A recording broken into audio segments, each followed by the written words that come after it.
नाम नाम तो बताइए। यहीं रहता है। यहीं रहता है। हाँ, यही सब काम है इनका। और क्या, ये लोग यही है जो थैलियाँ इकट्ठा करेंगे और कोई कुत्ता वगैरह लेके आता है उसको दबा उतारने का काम। हाँ, यही सब काम है इनका।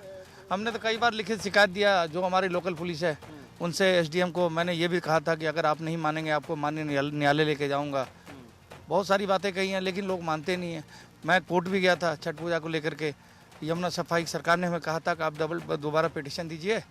जो माननीय न्यायालय ने मुझे कहा था पिटीशन दीजिए, जो अवैध फैक्ट्रियाँ हैं जिससे ये अवैध कचरा निकलता है, जब सुप्रीम कोर्ट ने बैन कर रखा है वॉशिंग की फैक्ट्रियाँ, बहुत सारा स्वास्थ्य पे लोगों को फर्क पड़ता है, वो जस का तस अरविंद केजरीवाल जी के सरकार के समय से चल रहा है। पहले बंद हुआ था, बाद में जब केजरीवाल जी आए तो जो अवैध फैक्ट्रियाँ थी वो वापस दिल्ली में आ गई। उसका नतीजा है, आप देख रहे हैं कितना कचरा है। हाँ देखिए, ये बात बेहद जरूरी है दर्शकों को समझना कि सॉलिड वेस्ट जो है, ये जितने यहाँ पे कचरा आप देख रहे हैं, ये सब इसको सॉलिड वेस्ट कहते हैं। यही एक सिंगल कारण नहीं है यमुना की गंदगी का, एक बहुत ही बड़ा कारण है।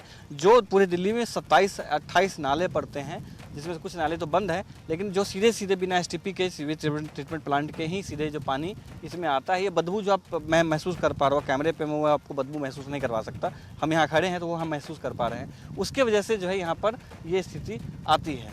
और तमाम कोशिश भी करने के बाद भी, अब मोटी चमड़ी के जो लोग कहते हैं ना, हम मानव प्रकृति से तो लेते बहुत कुछ है, लेकिन प्रकृति को वापस रिटर्न में हमें कुछ नहीं देना। नहीं तो अगर कर्जा वसूलने वाला अगर हो ना, तो गर्दन पकड़ के प्रकृति कहे कि हमारा कर्जा वापस करो।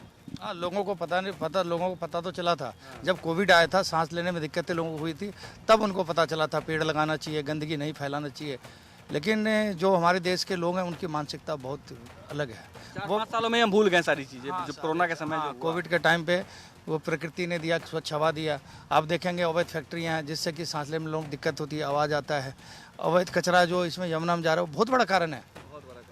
वजीराबाद से जो पहले है यमुना, वो यमुना और इस यमुना में बहुत फ़र्क है, दोनों में बहुत फ़र्क है। कालिया नाग की जरूरत दोबारा यमुना को पड़ने वाला है, क्योंकि कालिया नाग हो तो कम से कम रक्षा तो हो, कोई आकर के घुसे इसमें तो उसको 2-4 देखिए, मैं एक बात मैं बताता हूँ, क्योंकि मोदी जी के नेतृत्व पे पूरा भरोसा है। वो बिल्कुल सख्ती से पेश आएंगे। उन्होंने पहले प्यार से लोगों से समझाया है, नहीं मानेंगे तो मोदी है, ये छोड़ेगा नहीं। ये अच्छी बात कही आपने, और ये तमाम तरीके के प्रयास किए जा रहे हैं। और जो तमाम ऐसे संगठन हैं, ऐसे एनजीओ हैं जो लगे हुए हैं यमुना की साफ सफाई के लिए। टेरी एक संस्था है जिन्होंने 10 सूत्र दिए थे दिल्ली सरकार को, जिसमें ये कहा था कि जो पेस्टिसाइड्स है उसका भी जो एक निगरानी होनी चाहिए, कितने पेस्टिसाइड्स डाले जा रहे हैं, क्योंकि यमुना किनारे खेती बहुत होती है। दूसरा वजह कारण एक जो दिया गया था सजेशन कि जितने भी यमुना के किनारे जो फैक्ट्रीज हैं, जो एसटीपी हैं, एसटीपी की संख्या बढ़ाई जानी चाहिए, एसटीपी के माध्यम से ही पानी को इसमें दिया जाना चाहिए।